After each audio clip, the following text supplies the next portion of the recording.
ভুলবো না, ভুলবো না, শহীদের রক্ত হবে না কো ব্যর্থ, শহীদের রক্ত হবে না। কল্যাণপুর বিধানসভা না, আমি যদি বলি আমাদের খগেন্দ্রবাবুর কথা একটু বলিনি, এই যারা খুন করেছে খগেন্দ্রবাবুকে, যারা খুন করেছে তাদের পরবর্তী অবস্থান কি? এটা তো একটা পার্টি স্পন্সর্ড মার্ডার।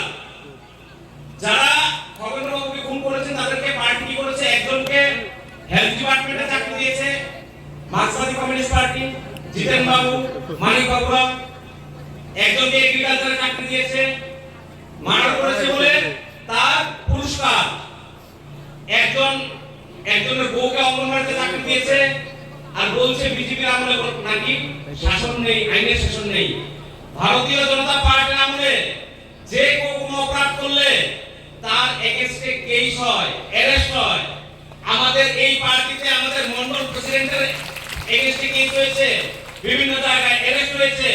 সিপিএম এর ব্রাঞ্চ, অঞ্চল, বিভাগ, একটা एग्जांपल দিন যে আপনার লোকাল কমিটির সেক্রেটারি অপরাধ করেছে আর আপনারা অ্যারেস্ট করেছেন।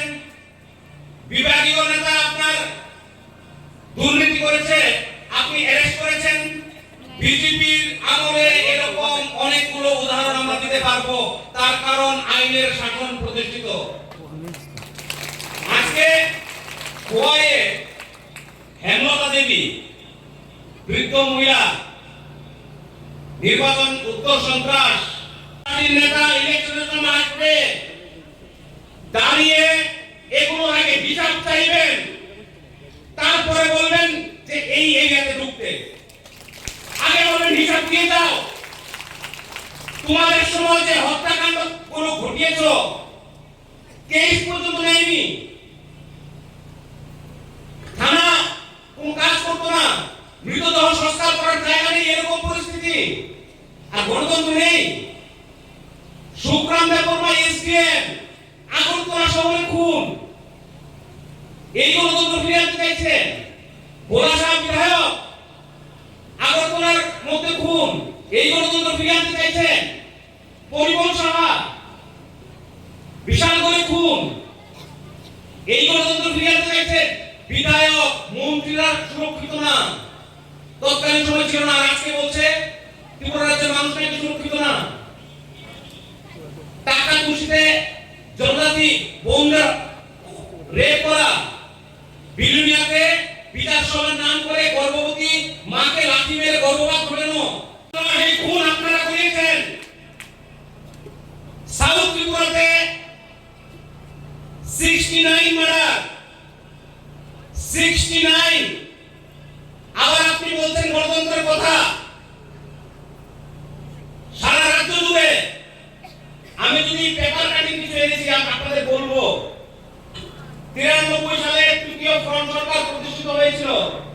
মুখ্যমন্ত্রী প্রয়াত দশরথ দেব, উনার সরকারের প্রথম 19 মাস 20 দিনে খুন হয়েছে 501 জন, অর্থাৎ প্রতি মাসে খুন হয়েছে 26 জন। আমি বলছি না, পেপার বলছে। 19 মাস 20 দিনে 501 জন খুন, আর বলছেন এখন গণতন্ত্র নেই।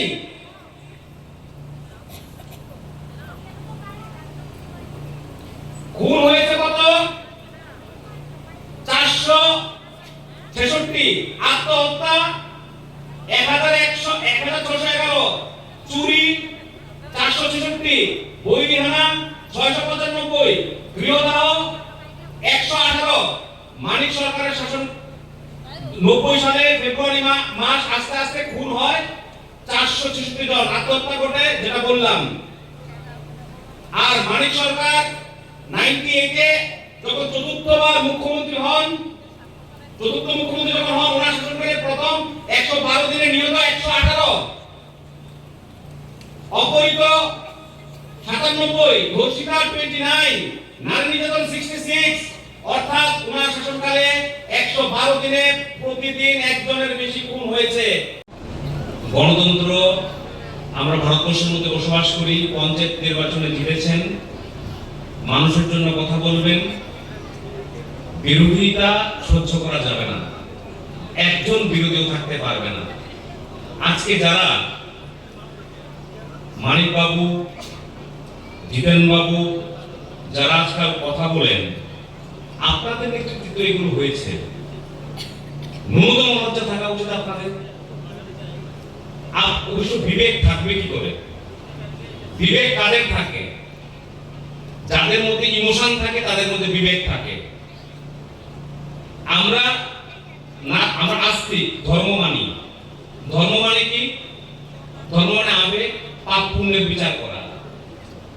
যারা নিজের মা বাবা যদি মারা যায় শ্রাদ্ধ করেন না, ধর্ম মানেন না, আবেগ ইমোশন তাদের মধ্যে নেই, তাদের কাছ থেকে আমরা এর থেকে ভালো কি আশা করতে পারি? বর্তমানে এত সুন্দর সুন্দর কথা বলছেন মিডিয়ার মাধ্যমে, দুর্নীতি হচ্ছে, গণতন্ত্র নেই। তাহলে এই কি গণতন্ত্র ছিল? পঞ্চায়েত নির্বাচনে একজন প্রার্থী জিতেছে বিরোধী দলের, তাকে সারা শরীরে সিগারেটের শেখা দেওয়া, জিহ্বা কেটে নেওয়া, জল খেতে যখন চেয়েছে তখন এসিড দেওয়া তাকে, পরবর্তী সময় পুরুষাঙ্গ কেটে নেওয়া, বস্তার ভেতর ভরে নদীতে ফেলে দেওয়া, এটাই ছিল গণতন্ত্র। এখানে অনেক অভিভাবক আছেন, এই বাজারে কমিউনিস্টের আমলে আসা যেত, ভয় আতঙ্ক, আর শুধু কি খুন সন্ত্রাস, খগেন দত্ত মেরে ক্ষান্ত হয়নি।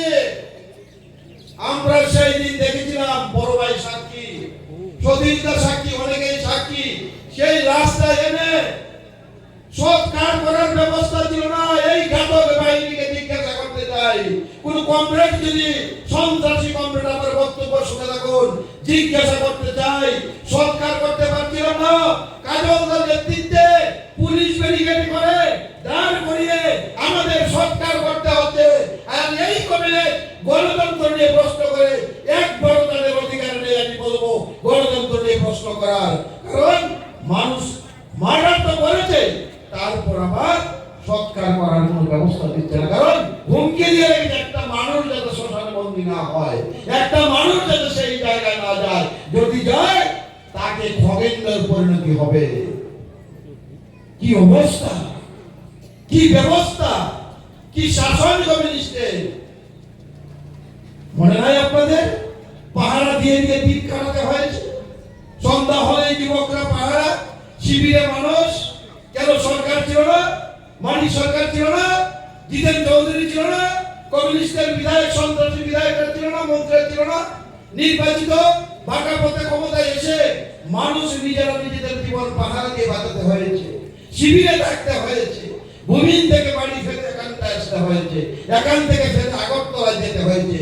আর এই কমিউনিস্ট আজকের দিনে বড় বড় কথা বলার চেষ্টা করে